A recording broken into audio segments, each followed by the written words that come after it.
আলোচনা হচ্ছে জলচক্র, যেটাকে ইংলিশে বলা হয় ওয়াটার সার্কেল।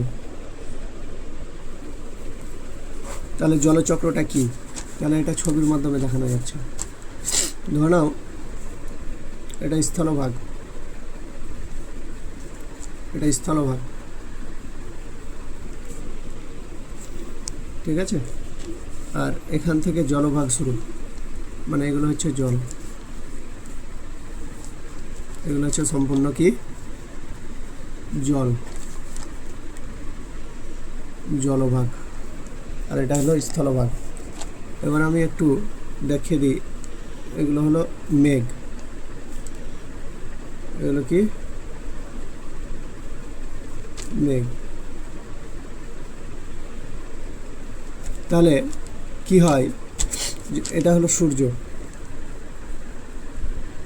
সূর্যের প্রচণ্ড প্রখর তাপে কি হয়, এই সূর্যের আলোটা প্রথমে কোথায় পড়ে?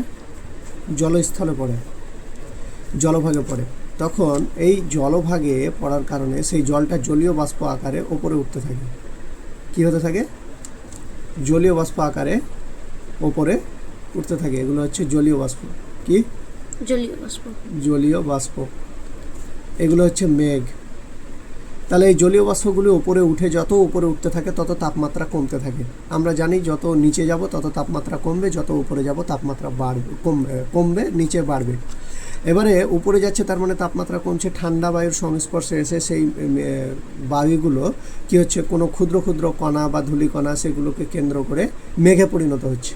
এবং একের পর এক যখন মেঘের জলগুলো, যখন জলকণাগুলো যখন একের সঙ্গে একটা যুক্ত হচ্ছে, তখন সেই বৃষ্টি আকারে আবার কি হচ্ছে, স্থলভাগে পড়ছে বা জলভাগেও পড়ছে। আবার কিছু কিছু স্থলভাগে বৃষ্টি আকারে পড়ছে।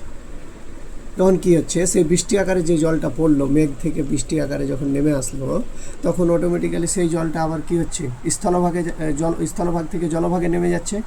আবার সেটা কি হচ্ছে, পুনরায় আবার বাষ্পীভূত হয়ে সূর্যের তাপে আবার পুনরায় মেঘ হচ্ছে, আবার সেখান থেকে বৃষ্টি হচ্ছে। এই যে পরপর এই যে সার্কেল অনুযায়ী চলতে থাকা, এই যে সার্কেল অনুযায়ী চলতে থাকা। তাহলে প্রথমে কি হচ্ছে, প্রথমে বাষ্প, বাষ্প হচ্ছে, বাষ্পটা কিসে পরিণত হচ্ছে, জলীয় বাষ্পটা প্রথমে মেঘে পরিণত হচ্ছে। মেঘ থেকে কি হচ্ছে, মেঘ থেকে সেটা বৃষ্টি পরিণত হচ্ছে।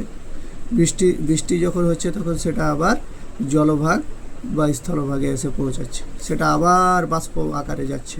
এইভাবে এই যে চক্রটা, এটাকেই বলা হয় ওয়াটার সার্কেল, বা যেটাকে বলা হয় জলচক্র, জলচক্র।